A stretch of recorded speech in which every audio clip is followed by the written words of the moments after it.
आपसे भी जो बल पड़े उस सबको करते रहे, शरीर की क्षमता के अनुसार। कहीं व्यासपीठ से सुन करके कोई ऐसा नियम मत ले लेना कि 3 दिन नियम लो, चौथे दिन पहुंचना पड़े अस्पताल, ऐसा भी नियम मत लेना। तब की कसौटी को धीरे धीरे उसको कसना। जैसे आपको कथाओं में कहा जाता है कि पहले उन्होंने तप किया बैठ करके, फिर जब बैठने की सिद्धि मिल गई तब खड़े हो गए, सालों तक तप किए। उसके बाद जब खड़े होने का तप मिल गया तब उन्होंने एक पैर पे खड़े हो गए। एक पैर में भी जब सामर्थ्य आ गई, आपकी प्रैक्टिस हो गई, तब उन्होंने क्या किया, एक अंगूठे पे खड़े हो गए। पहले अन्न त्यागा, फिर फल त्यागा, फिर पत्ते त्यागा, फिर जल त्यागा, फिर वायु त्यागा। ये तप की कसौटी है। धीरे धीरे शरीर को कसना है। जैसे आपके शरीर की सामर्थ्य है और कुछ नहीं है तो भगवान का नाम सुलभ है, इसमें कोई दाम नहीं खर्च होना। सदैव नमः शिवाय ओम नमो नारायण, इस तरह से मंत्र का जाप करते रहिए, तब भी आपका कल्याण होना निश्चित। बोल शंकर भगवान की।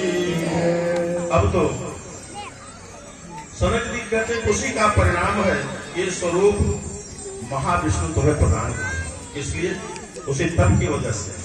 और अब तुम इस शरीर को भी त्याग करके भगवान विष्णु के साथ नित्य रमण करो। क्या करो, रमण करो।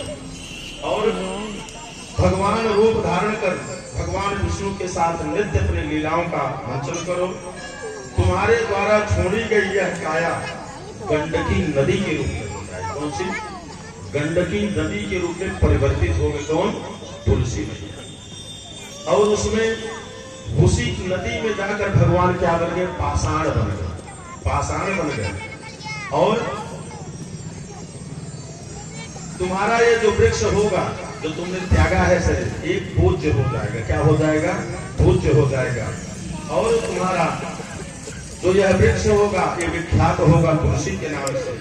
और तुम वही गंडकी के नदी पर भगवान पाषाण रूप में स्थित हो गए।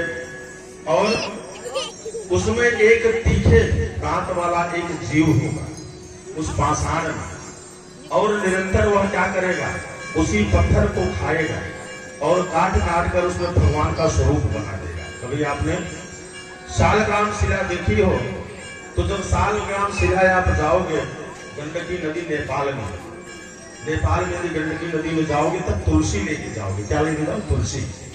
जब तुलसी नदी में प्रवाहित करोगे तो कीड़ा निकल करके आएगा और तुलसी को खाएगा और पत्थर छोड़ के चला जाएगा। वो शालग्राम का शिला जो है साक्षात कौन है? नारायण। आज भी हो सकता है आधुनिक दौर में स्वर्ण जांचने की कई विधि, सोने की परख करने की मशीन आ गई, परंतु पूर्व काल में या जितने भी स्वर्णकार, कौन है? स्वर्णकार, सोने की परख करनी होती थी तो किस पे घिसते थे? शालग्राम शिला पर घिस करके स्वर्ण की परख करते। आज भी मशीन फेल हो जाएगी, परंतु जैसे ही स्वर्ण को पत्थर और शालग्राम पे घिसोगे वैसे ही वो पत्थर को स्वर्ण को खाना शुरू कर देगा। बोल लक्ष्मी नारायण भगवान की जय, शालग्राम भगवान की जय। इसलिए तुलसी और शालग्राम शिला का संयोग जो करते हैं उन्हें अनंत पुण्यों की प्राप्ति होती है। और फिर वही बात उन्होंने कहा कि हे भद्रे, जो शालग्राम शिला से तुलसी को अलग करता है वह दूसरे जन्म में स्त्री का वियोग को प्राप्त करता है।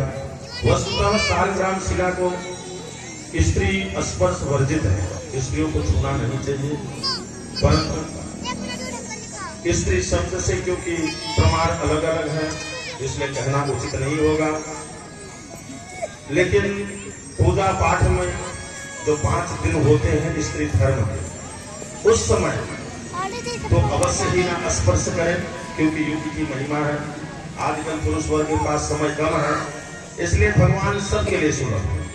भगवान अब सबके लिए सुलभ है, इसलिए सभी लोग भगवान की पूजा पाठ कर सकते हैं।